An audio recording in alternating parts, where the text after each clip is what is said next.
السلام علیکم۔ Doubt clearing کے اس چوتھے سیشن میں آپ کا استقبال ہے۔ اس سیشن کا پہلا سوال ہم لیتے ہیں محمد محسن صاحب کا، جو میسور سے پوچھتے ہیں، اس سوال کا صحیح آپشن کیا ہے؟ لسانیات کی وہ شاخ جس میں کسی خاص زبان کے اصوات کا مطالعہ کیا جاتا ہے کیا کہتے ہیں؟ صوتیات، علم صوتیات، مارفیمیات، نحویات۔ دیے گئے ان آپشنز میں اس کا جواب نہیں ہے۔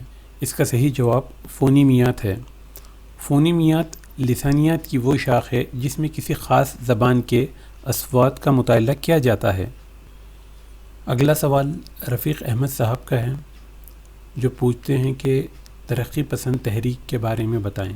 ترقی پسند تحریک اردو ادب کے فروغ میں بہت سی تحریکوں کا کردار کار فرما رہا ہے۔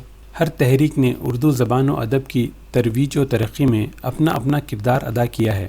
ان میں سے کچھ ادبی، کچھ تعلیمی، کچھ اصلاحی نوعیت کی تحریکیں تھیں، لیکن وہ تحریک جس نے علی گڑھ تحریک کے بعد اردو ادب کو سب سے زیادہ متاثر کیا وہ ترقی پسند تحریک کہلائی۔ بقول انور سدید، ترقی پسند تحریک کو اردو زبان کی سب سے بڑی منظم اور ہماگیر ادبی تحریک قرار دیا جا سکتا ہے۔ اس تحریک نے نہ صرف اردو ادب کو تخلیقی اعتبار سے مالا مال کیا، بلکہ اسے ایک نئی فکری جہت بھی عطا کی۔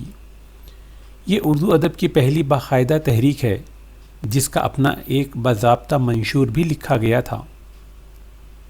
ترقی پسند تحریک کا پس منظر 24 نومبر 1934 عیسوی میں ہندوستانی نوجوانوں کا ایک گروپ لندن یونیورسٹی کے ایک ریسٹورنٹ نان کنگ کے پیچھے ایک کمرے میں جمع ہوا۔ ان ادیبوں نے ہٹلر کے فاشزم کی مخالفت کی۔ اس گروپ نے 1935 میں ایک ادبی حلقے کی شکل اختیار کر لی۔ اس حلقے میں سجاد ظہیر تھے، جنہوں نے 1932 میں اپنے ہم خیال ادیبوں احمد علی، رشید جہاں اور محمود الظفر کے ساتھ مل کر کہانیوں کا ایک مجموعہ انگارے شائع کیا تھا۔ ان کہانیوں کے موضوعات اور لہجے میں ایسی تیزابیت تھی کہ ہندوستان کے روایتی معاشرے میں اسے قبول نہیں کیا گیا اور اس کتاب کو ضبط کر لیا گیا۔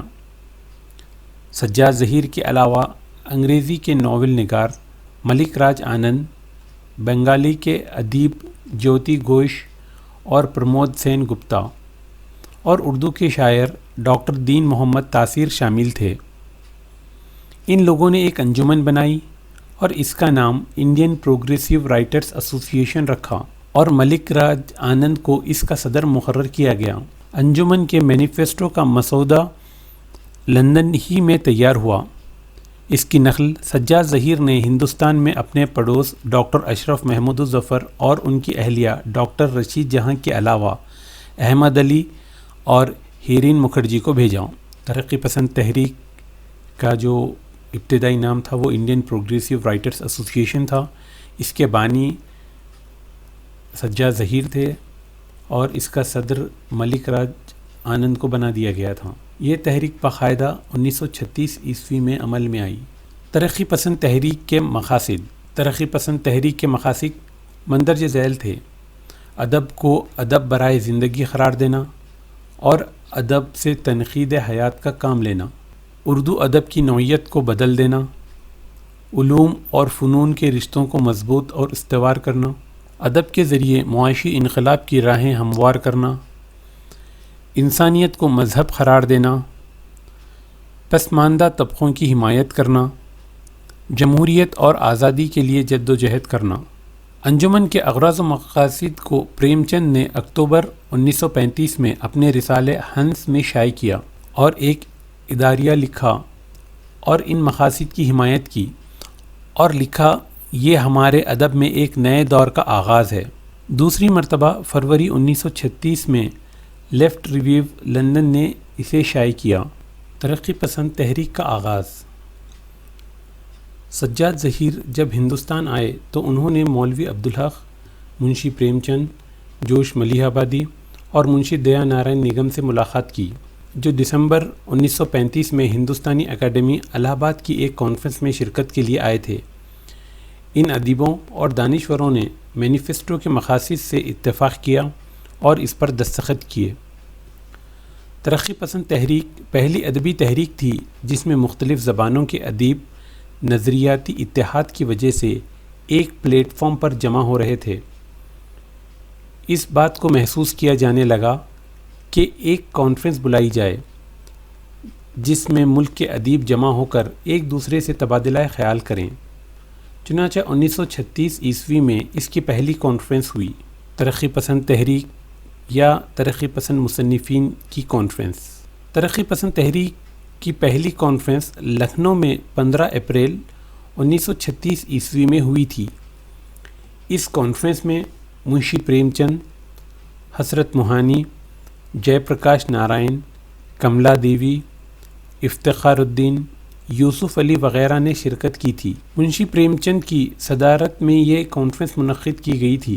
ترقی پسند کو سب سے زیادہ تقویت اس خطبے سے ملی جو اس کانفرنس میں منشی پریم چند نے دیا تھا۔ پریم چند نے خطبہ صدارت میں یوں کہا تھا: ادب کی بہت سی تعریف کی گئی ہیں، لیکن میرے خیال میں اس کی بہترین تعریف تنقید حیات ہے۔ ہمیں حسن کا معیار تبدیل کرنا ہوگا۔ ہماری کسوٹی پر وہ اب کھرا اترے گا جس میں تفکر ہو، آزادی کا جذبہ ہو، حسن کا جوہر ہو، تعمیر کی روح ہو، زندگی کی حقیقتوں کی روشنی ہو، جو ہم میں ہنگامہ اور بے چینی پیدا کرے۔ سلائے نہیں، کیونکہ اب زیادہ سونا موت کی علامت ہوگی۔ شاہد احمد دہلوی نے انجمن کے مقاصد کے لیے ایک علیحدہ ماہنامہ شاہجہاں جاری کیا۔ کانپور میں انجمن قائم ہوئی تو حسرت موہانی کو صدر منتخب کیا گیا۔ ترقی پسند تحریک کی ایک اور کانفرنس الہ آباد میں 1938 عیسوی میں ہوئی تھی۔ اس کانفرنس کی صدارت کے لیے جوش ملیح آبادی، آنند نارائن اور آنندن پنت کا نام منتخب کیا گیا تھا۔ اس کانفرنس میں پنڈت جواہر لال نہرو نے تقریر کی تھی۔ اس کانفرنس کے لیے ٹیگور نے جو پیغام بھیجا اس کی بھی بڑی اہمیت ہے۔ ترقی پسند تحریک کی دوسری کل ہند کانفرنس کلکتہ میں دسمبر 1938 عیسوی میں ہوئی تھی۔ اس کانفرنس کی صدارت ملک راج آنند نے کی۔ اقبال، ٹیگور، پریم چند، عبدالحق، پنڈت نہرو، سروجنی نائیڈو، جے پرکاش نارائن جیسے دانشوروں نے ترقی پسندوں کی حوصلہ افزائی کی۔ ترقی پسند تحریک کی تیسری کل ہند کانفرنس دہلی میں مئی 1942 عیسوی میں ہوئی تھی۔ اس کی صدارت ڈاکٹر عبدالعلیم نے کی تھی۔ ترقی پسند تحریک کی چوتھی کل ہند کانفرنس حیدرآباد میں اکتوبر 1945 عیسوی میں ہوئی تھی۔ اس کی صدارت حسرت موہانی نے کی تھی۔ ترقی پسند تحریک کی پانچویں کل ہند کانفرنس یا تقسیم ہند کے بعد پہلی کانفرنس لکھنؤ میں دسمبر 1947 میں ہوئی تھی۔ اس کی صدارت رشید احمد صدیقی نے کی تھی۔ ترقی پسند تحریک کی چھٹی کل ہند کانفرنس ممبئی میں مئی 1949 عیسوی میں ہوئی تھی۔ اس کی صدارت رام بلاس شرما نے کی تھی۔ ترقی پسند تحریک کی ساتویں کل ہند کانفرنس دہلی میں مارچ 1952 عیسوی میں ہوئی تھی۔ اس کی صدارت کرشن چند نے کی تھی۔ ترقی پسند تحریک کی آٹھویں کل ہند کانفرنس حیدرآباد میں مئی 1956 عیسوی میں ہوئی تھی۔ ترقی پسند افسانہ نگار و شعراء۔ ترقی پسند افسانہ نگاروں میں پریم چند، احمد علی، کرشن چندر، سعادت حسین، راجندر سنگھ بیدی، عصمت چغتائی وغیرہ شامل ہیں۔ ترقی پسند شعراء میں جوش ملیح آبادی، اسرار الحق، فیض احمد فیض، سردار جعفری، کیفی اعظمی، جان نثار اختر، ساحر لدھیانوی، مجروح سلطان پوری، فراق گورکھپوری، احمد ندیم قاسمی وغیرہ شامل ہیں۔ امید ہے کہ آپ کو ترقی پسند تحریک کے بارے میں کچھ معلومات حاصل ہوئی ہوں گی۔ اگلا سوال محسن احمد صاحب کا ہے۔ وہ پوچھتے ہیں کہ زبان اور بولی میں کیا فرق ہے؟ زبان اور بولی کے درمیان کا جو فرق ہے ہم اس کو مختصراً اس طرح لکھ سکتے ہیں۔ زبان کے متعینہ اصول و ضوابط ہوتے ہیں، جبکہ بولی کی کوئی منظم شکل و ضوابط نہیں ہوتی۔ زبان کثیر آبادی اور بڑے علاقے میں بولی جاتی ہے۔ بولی مقامی ہوتی ہے جو ایک چھوٹے علاقے تک محدود ہوتی ہے۔ زبان معیاری اور اعلیٰ ہوتی ہے جو ادب، صحافت، حکومتی، دیگر دفتروں اور عدلیہ وغیرہ میں استعمال ہوتی ہے۔ بولی روزمرہ گفتگو کے لیے استعمال ہوتی ہے۔ زبان کے لیے فصاحت اور درستگی زبان کے لیے ضروری ہے۔ بولی کے لیے فصاحت یا درستگی ضروری نہیں ہے۔ اگلا سوال ثنا انجم صاحبہ کا، اردو ہندی کے رسم الخط پر ایک نوٹ لکھیے۔ دہلی سلطنت سے عہد عالمگیری کے ابتدائی چند برسوں تک برج، اودھی اور دیگر ہندوستانی زبانوں کے ساتھ ساتھ کھڑی بولی کے ارتقاء کا زمانہ نہ تو موجودہ ہندی کے ارتقاء کا زمانہ ہے اور نہ زبان اردو کی ترقی کا زمانہ، بلکہ ان دونوں زبانوں کی قدیم شکلوں کے ارتقاء کا زمانہ ہے۔ اس عہد تک اردو اور ہندی الگ الگ زبانیں قرار نہیں دی گئی تھی، بلکہ عہد عالمگیری کے ابتدائی برسوں تک نہ تو اردو کی موجودہ شکل متعین ہوئی تھی اور نہ ہی اسے کسی ایک نام سے موسوم کیا جاتا تھا۔ اس کے کئی قدیم نام جیسے دہلوی، ریختہ، ہندی، ہندوستانی زبان، ہندوستانی، دکنی، گجری رائج تھے، لیکن بعد میں شمالی ہندوستان میں اس مشترکہ زبان کے لیے عربی فارسی رسم الخط کا باقاعدہ استعمال 13ویں صدی عیسوی سے امیر خسرو کے ہاتھوں ہوا۔ اس ملی جلی زبان کے لیے عربی فارسی رسم الخط اختیار کیے جانے کے تاریخی اسباب ہیں، جس میں مسلمانوں کا ہندوستان میں عربی فارسی رسم الخط کا لانا بھی قابل ذکر ہے، چونکہ اس زبان کے ارتقائی دور میں شمالی ہندوستان میں دوسرا ایسا کوئی بھی رسم الخط نہیں تھا جسے عربی فارسی رسم الخط پر ترجیح دی جا سکتی تھی۔ حالانکہ ہندوستان کا ایک قدیم رسم الخط دیونگری موجود تھا، جس کا استعمال سنسکرت جیسی زبانوں کے لیے کیا جاتا تھا۔ یہی وجہ ہے کہ اس عہد کے تمام مصنفین نے عربی فارسی رسم الخط کو اختیار کرنا شروع کیا۔ یہ بھی قابل ذکر ہے کہ اردو رسم الخط عربی فارسی رسم الخط کی توسیع شدہ شکل ہے۔ اردو نے اس کو اپنی ضرورتوں کے مطابق ڈھال لیا۔ ہندی کی تئیں اردو مخالف نظریات، اردو کو ہندی شیلی قرار دینے اور اس کے رسم الخط کو تبدیل کرنے کی تجویز پیش کرنے اور اردو اور ہندی کو ایک زبانیں قرار دینے کی ایودھیا پرساد کھتری سے ہوتی ہے۔ کھڑی بولی ہندی سے عربی فارسی الفاظ کا خارجہ اور اس کی جگہ سنسکرت الفاظ کے اندراج کا رجحان 19ویں صدی میں ہی پروان چڑھنے لگا تھا۔ اس رجحان کو پھیلانے میں آگرہ کا راجہ لکشمن سنگھ پیش تھا۔ اس کا خیال تھا کہ ہندی اور اردو مختلف زبانیں ہیں۔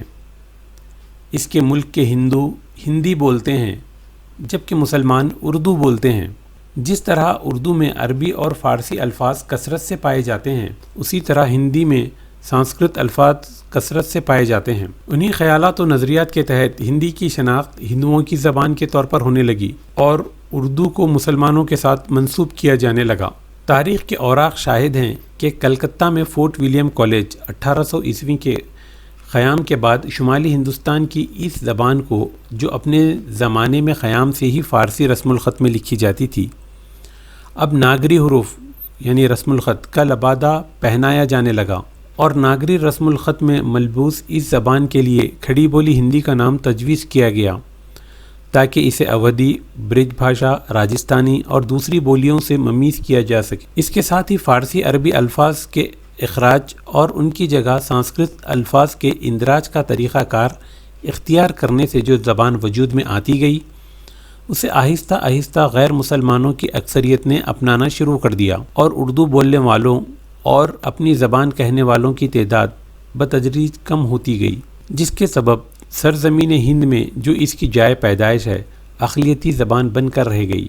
جب کھڑی بولی اردو مقبول عام زبان کی حیثیت سے رائج ہو گئی، جب ہندوؤں نے بھی کھڑی بولی ہندی کی جانب توجہ موڑ لی، اس طرح کھڑی بولی ہندی میں سلسلہ وار نثری نمونے 19ویں صدی سے ہی ملنا شروع ہو جاتے ہیں، جبکہ شاعری کا آغاز 20ویں صدی سے ہوا۔ اردو ہندی عام بول چال میں ایک زبان ہے، لیکن دونوں کی تحریری روپ جدا جدا ہیں۔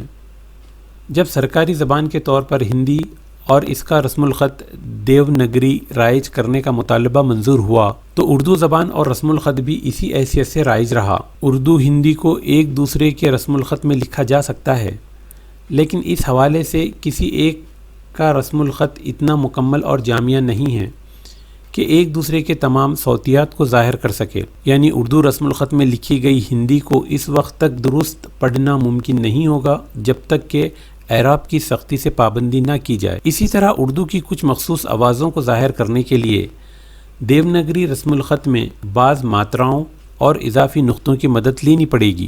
امید ہے آپ کو یہ شارٹ نوٹ سمجھ میں آ گیا ہوگا۔ اگلا سوال شائستہ سمرن صاحبہ کا ہے، جو پوچھتی ہے کہ قصیدے کی 2 قسمیں ہیں، مشبب اور مختصب کی وضاحت کر دیجیے۔ قصیدے کی ان دونوں قسموں کا میں نے پہلے کسی سیشن میں ذکر کیا ہوا ہے، جس کو ہم تمہیدیہ اور خطابیہ کے نام سے بھی جانتے ہیں۔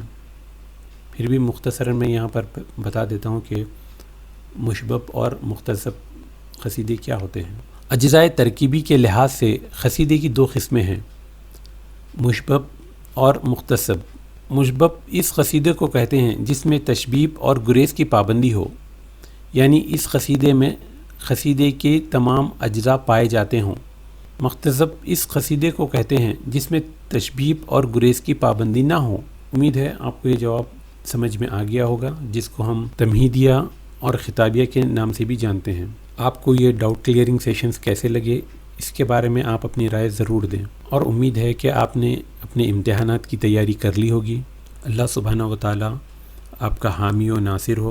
زندگی کے ہر مرحلے میں اللہ سبحانہ و تعالیٰ آپ کو کامیابی عطا فرمائے۔ اب اجازت چاہتا ہوں۔ السلام علیکم رحمۃ اللہ وبرکاتہ۔